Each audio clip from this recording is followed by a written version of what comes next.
Hi there. So the purpose of this video was to touch briefly on two topics, opening lines and qualifiers.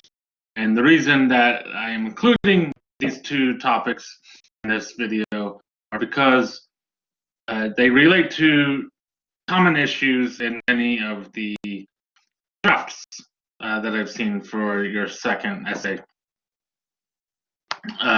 So with openers, we're going to be talking specifically about opening lines, the very first sentence or two sentences or so of your essay.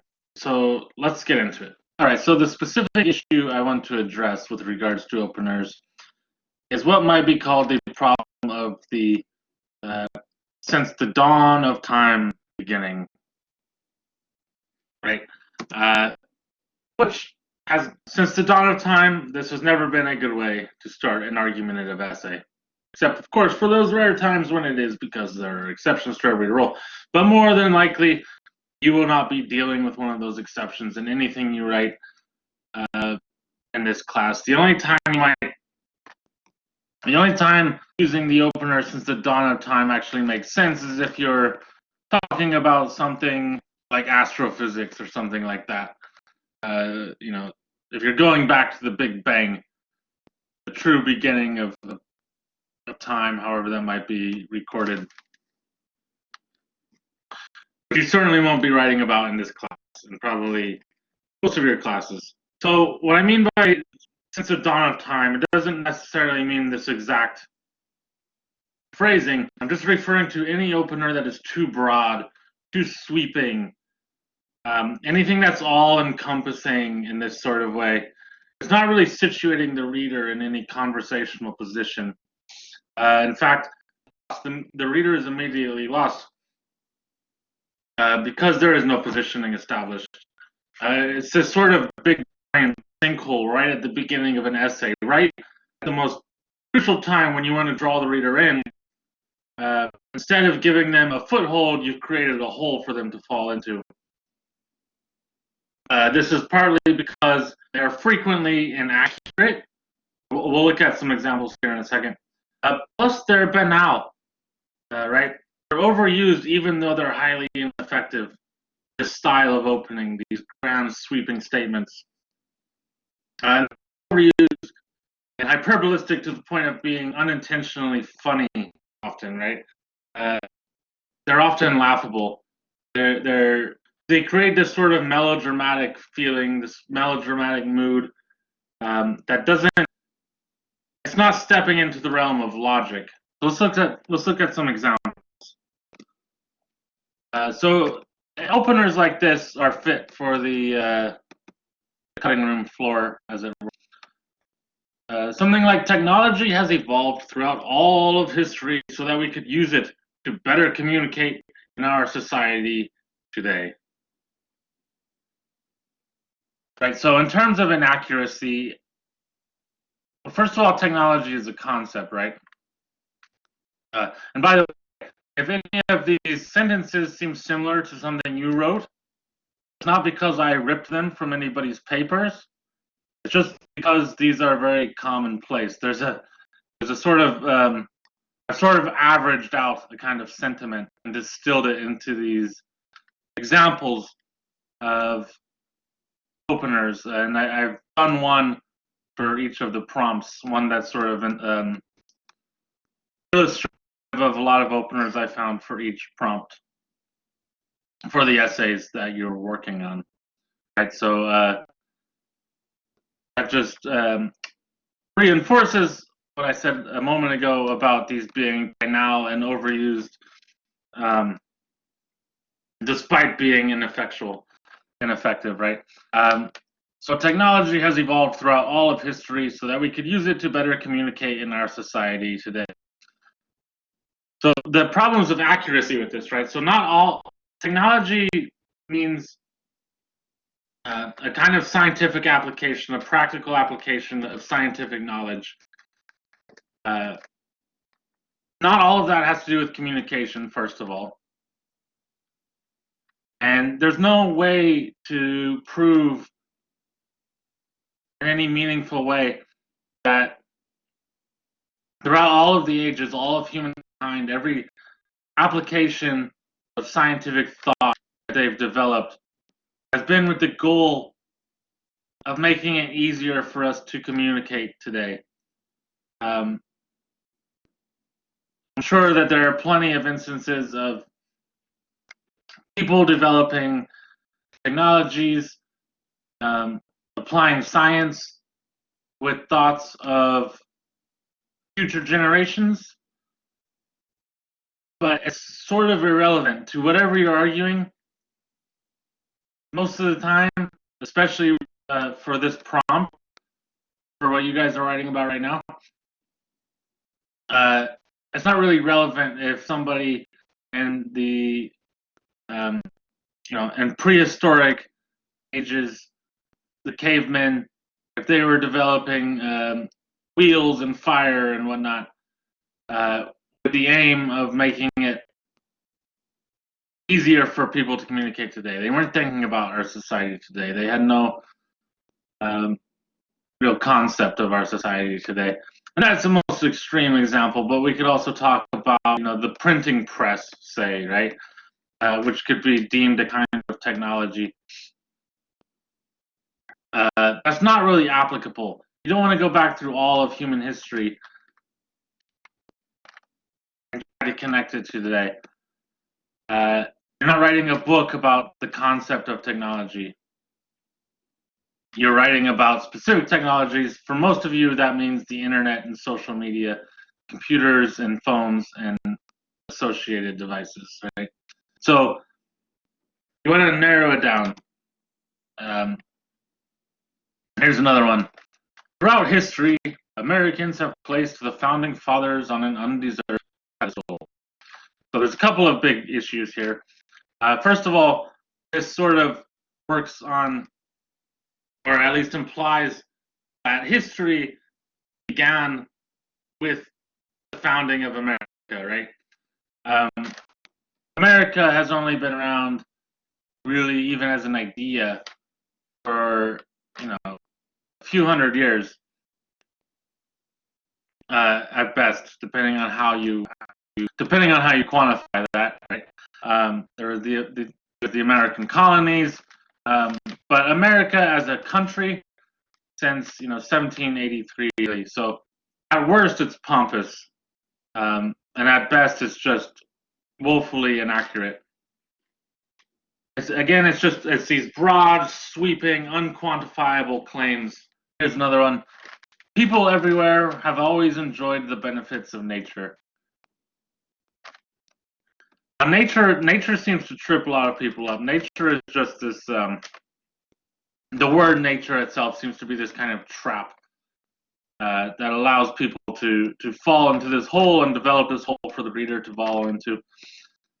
But on the most basic level, people everywhere have always enjoyed the benefits of nature. So that means people everywhere on the planet Earth are consciously aware of enjoying the benefits of nature.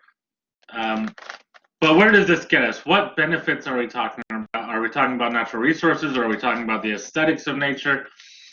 Are we talking about nature as a provider of moral and poetic forms? And there's probably loads of instances where people are not even aware of the benefits of nature on a conscious level. People in cities that don't even really think about it in any direct way.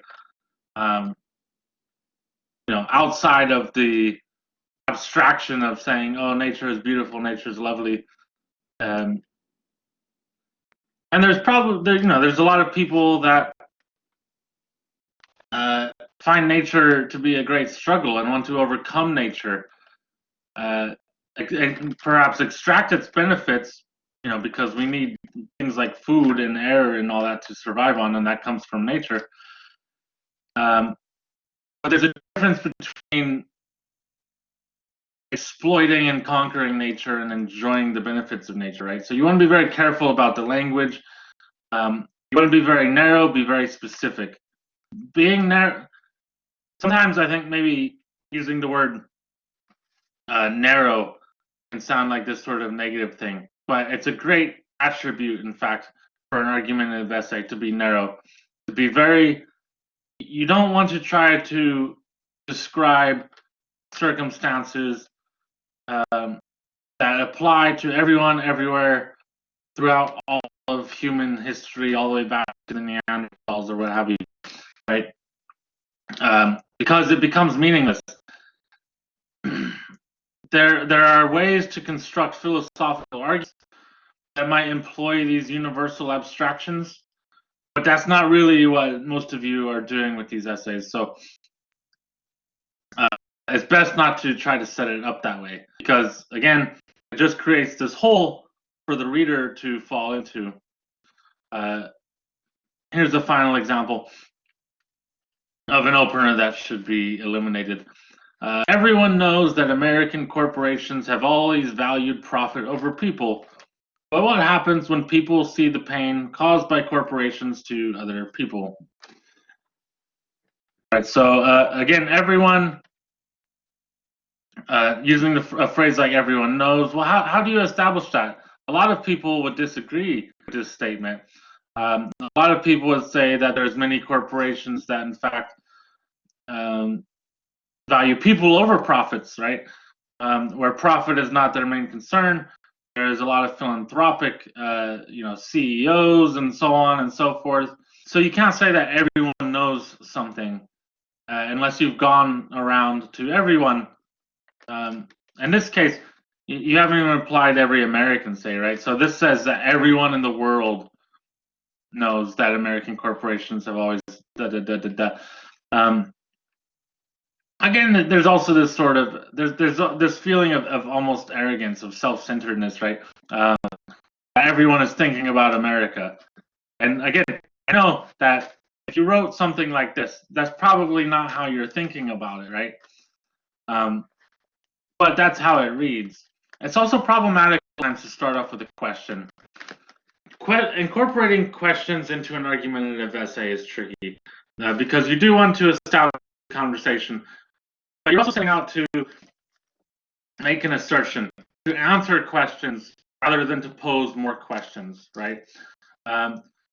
So once in a blue moon, perhaps you might be able to get away with starting out with a question if it's very skillfully done.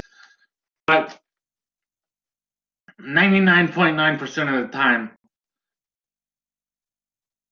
your job is to immediately start creating answers. So you want to establish the conversation and then start inserting answers into that conversation.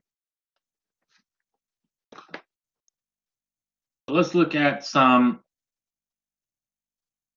alternatives. So again, you want to use the opening paragraph to set up the conversation and zero in on your particular angle. Think of it as establishing the coordinates of the conversation, right? Almost like geographic coordinates. You want to set up the kind of the framework, right? The specific framework of the conversation in which you are participating.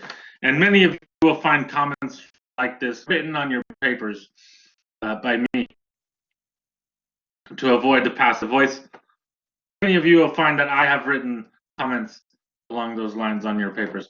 So you want to start basically just laying out the elements of the broad subject that are pertinent to the topic at hand in regards to which you are making an analytical assertion. You want to be narrow, you want to be specific, you want to just start getting straight to the point, right?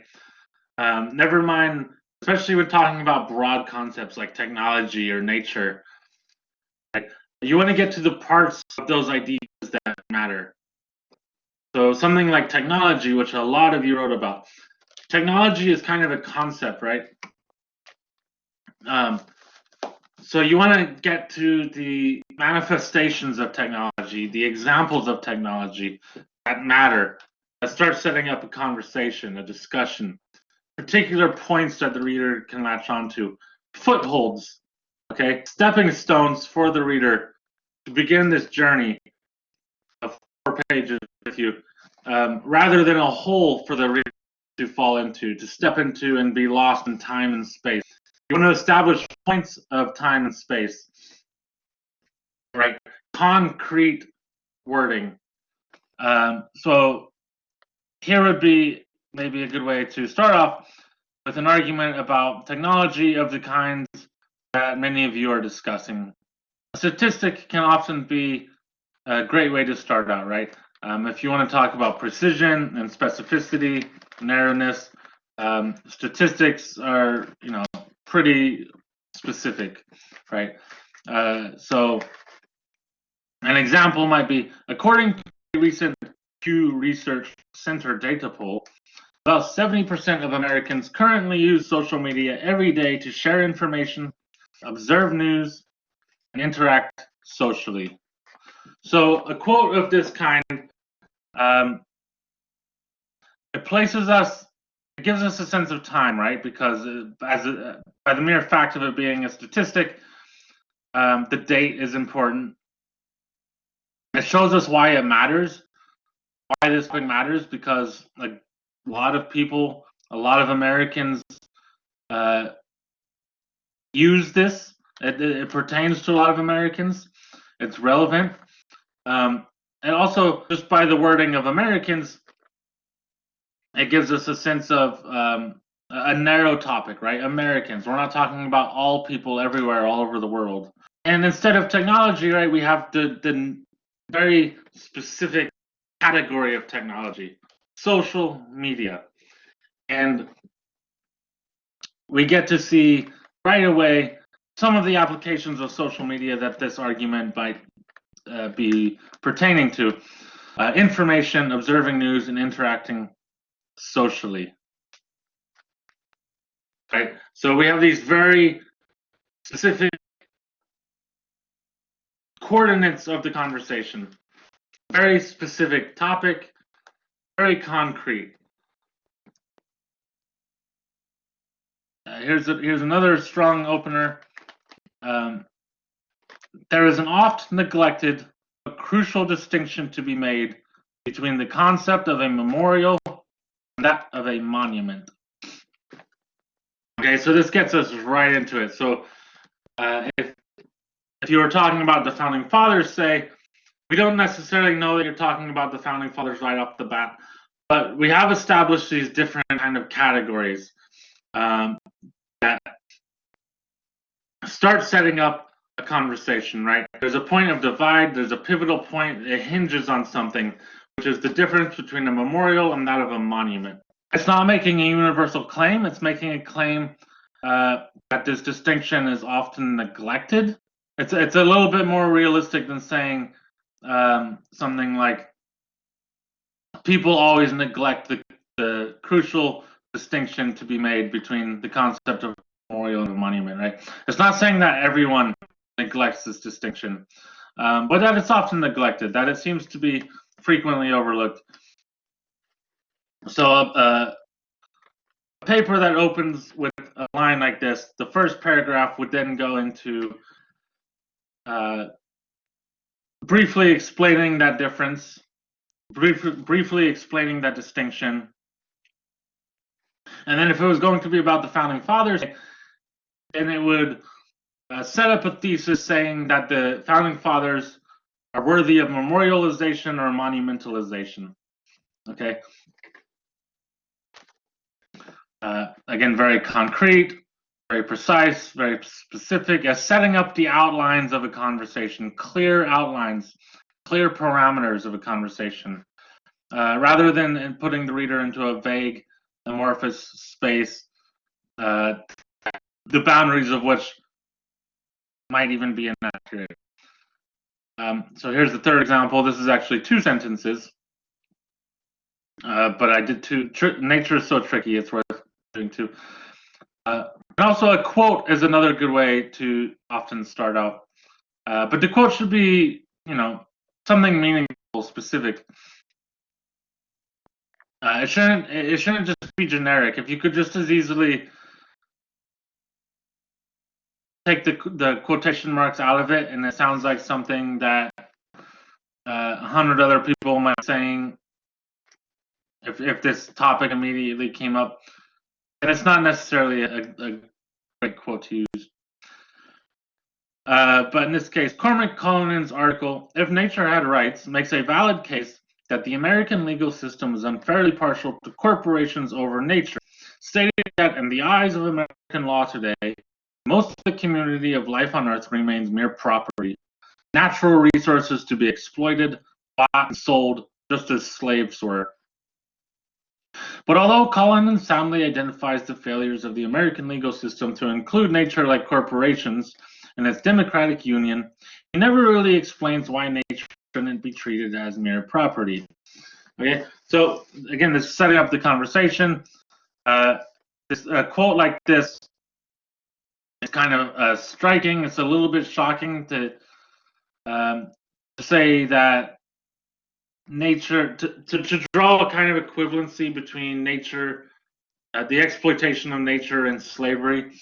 And it sets us up into a direct conversation, right? Setting up a center to the conversation, which is the question of giving legal rights to nature in the same way that corporations have rights as legal entities who merit representation in the court of American law.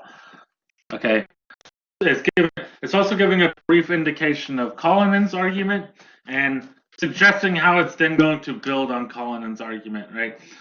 So it's not setting up a summary of Cullinan's argument. It's going beyond Cullinan's argument, but it's also in agreement with Cullinan's argument. It's just adding to it, right? So it's not a counter argument to Cullinan. One might read it as a kind of critique, perhaps, of Cullinan, and that Cullinan left this gap in his argument. But it's not a counter argument exactly.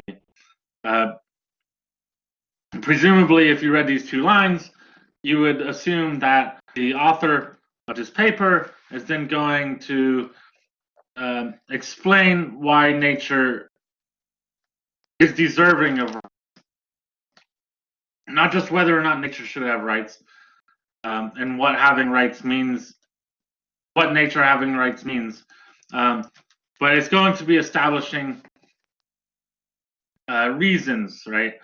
Concrete reasons why nature should have rights, or why the rights of nature matter and should be protected.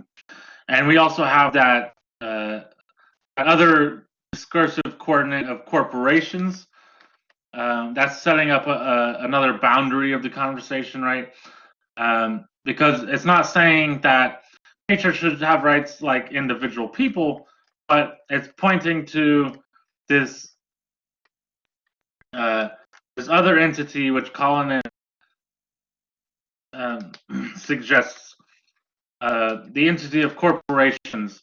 And if corporations have legal rights in American law, then why shouldn't nature? So we have the shape of the conversation already taking place. We're not in some vague realm of nature providing resources to human beings throughout all of time, and everyone loves nature and so on and so forth. It's specific, it's concrete. The reader has something to step on, right? Rather than something to fall into and get lost. And finally, another example of a good opening paragraph, a good opening sentence.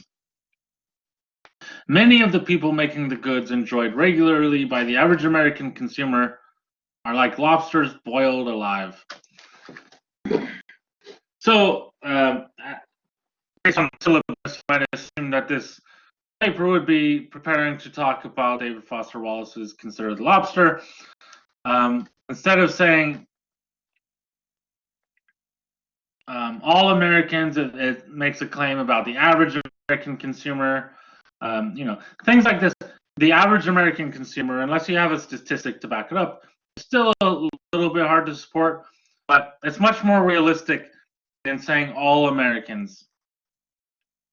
it's much more acceptable to the reader, right? It doesn't stop the reader. It doesn't trip the reader up in the same way. And it doesn't say all of the people making the goods are comparable to, in some symbolic way, to the lobsters, as David Foster Wallace describes it. It's saying that many of the people, by the word consumer, setting up this idea of suggesting consumerism as a kind of ideology that this conversation is addressing.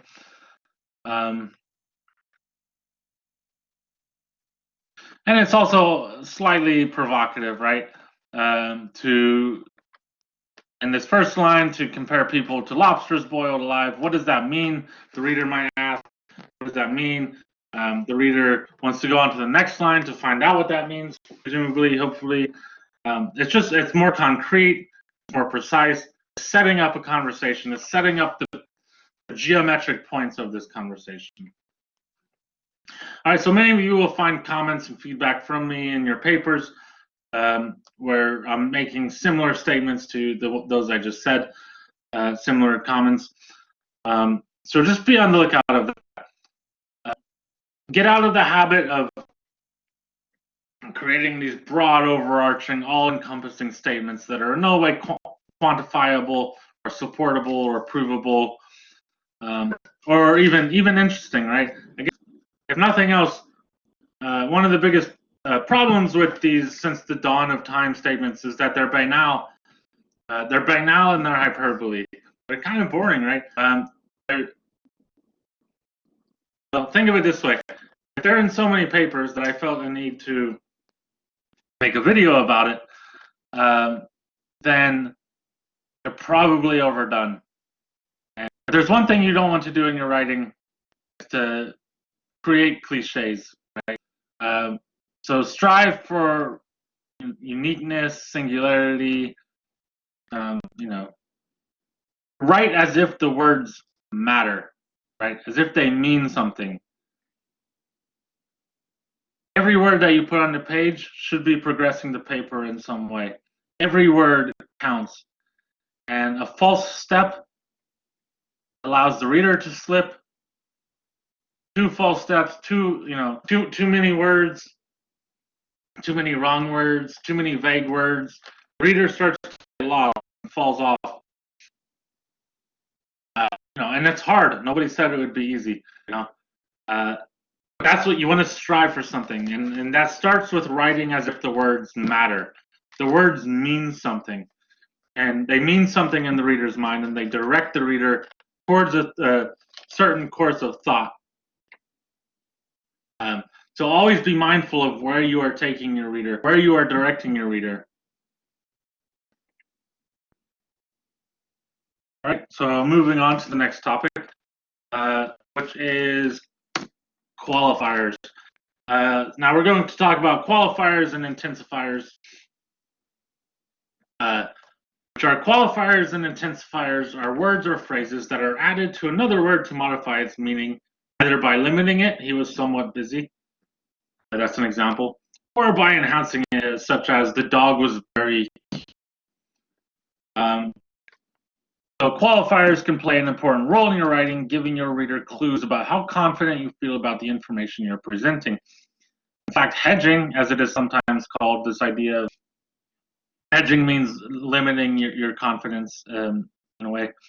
It's an important feature of academic writing because academic writers need to clearly indicate whether they think claims are certain, likely, unlikely, or just false.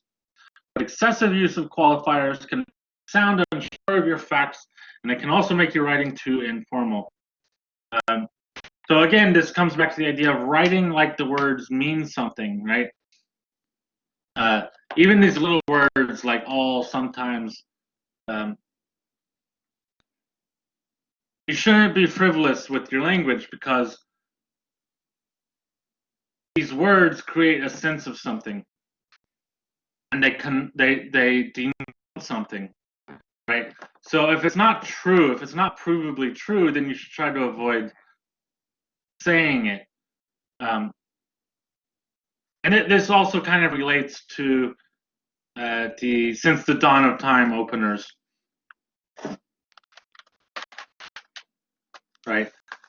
You have to strike a balance, right? So the distinction to be made here is between absolute and universal claims, those in which you are asserting that something is true always and everywhere, versus more particular claims, in which you are asserting something but recognizing that your claim has limits, right? So again, you need to strike a balance. Too many absolutes leads to insupportable, ludicrous claims, often ludicrous claims, which, because they are so exaggerated, destroys the author credibility, and you are the author, so you want to maintain your credibility. You want to make statements that make sense in a clear, concrete way. But in terms of striking a balance, the flip side is that too many qualifieds can make the author sound uncertain. So what do we mean by absolute words? Well, words like always, all, every, is, was, will be, none, always, never, certainly, impossible. Right? So if you're saying something like all Americans, you want to make sure that you really mean all Americans, that you're saying that the statement that you are making truly applies to every single American on this continent and worldwide, right? That people that have left America, all American citizens. If you use a statement like that, then you better make awful darn sure that that's what you mean. Saying something that, saying something like everybody now has a cell phone in their pocket. Well, no, right? That's not true. There's lots of people that don't have cell phones. Especially if you just make that blank statement, everybody now has a cell phone in their pocket. So are you talking about everybody on Earth? Because that's certainly disprovable. But even every American, say, right? There's plenty of Americans in the minority. That they are the minority, but there's enough Americans that don't have a cell phone that making a statement like everybody has a cell phone in their pocket, it just doesn't stand up. It breaks down, right? So those are absolutes, and we want to make a distinction between qualified statements, qualifying words that make qualified statements. Words like may, many, some, probably, often, a small minority, a majority, rarely, numerous, might be, possibly. So you can safely say something like the majority of Americans have cell phones in their pockets, which is much more acceptable than all Americans have cell phones in their pockets. Instead of saying that all Americans have always put founding fathers on a pedestal, you could say something like Americans have often put the founding fathers on a pedestal. It's cleaner language. It's more accurate language. Nobody would deny that Americans have often put the founding fathers on a pedestal. That from the money, right, and the monuments and so on and so forth that exist. But it avoids the pitfall. It avoids the breakdown in the argument where somebody crafting a counter argument might say, well, the beat authors and the counterculture of the 1960s did not put the founding fathers on a pedestal, and there was a large countercultural movement in the 1960s that did not put the founding fathers on a pedestal. That's easy to point to and break down an argument that begins with Americans have always put the founding fathers on a pedestal. Anytime you create little chinks in the armor of your argument, it becomes problematic. So the one thing you want to be aware of is the intensifiers. Words like a lot, really, very. Anything that creates an exaggerated sense of what you're trying to say, right? So an intensifier is kind of the reverse of a qualifier. It's not quite making an absolute statement, but it's wording something more strongly and hyperbolistically than it perhaps needs to be said. So one way to avoid the pitfalls of intensifiers and qualifiers is just to change your word choice. Instead of saying something like, that day was really hot, you might say, that day was blazing. Instead of that pot was really hot, that pot was boiling. Instead of saying something like a little sad, instead of saying that Susie Q was a little sad that day, you might say something like Susie Q was mopey that day, right? So you have one word. Creating, in fact, a more specific idea of how Susie Q was that day. What does a little sad mean? It's not as precise as mopey. We have a more specific idea of what mopey is. Even though the image you get of mopey and the image I get of mopey might be slightly different, we have a more specific, we each have our own specific idea of what mopey means. Whereas if I hear Susie Q is a little sad, I have a wide range of thought of that might allow me to envision how Susie Q was that day. And you probably also have a similarly wide range, which is not beneficial. It loses the reader, because what is the reader stepping onto? The reader is falling into a hole in that case. Something like a little sad, it creates a hole, whereas something like mopey creates something for the reader to latch onto, a specific sort of more tangible attribute, a more tangible description. All right, so I'm trying to keep this video brief. This was the video that I was meant to post last week, and I flubbed it. I dropped the ball on that. But here it is for you now. I hope you find it useful. It is definitely pertinent to many of your essays, so I hope that you heed what was said here tonight. And good luck with the revisions of your essays as you continue on. I look forward to reading the final drafts. I truly do. Until then, till I see you next, be well, be safe, be warm. Good night.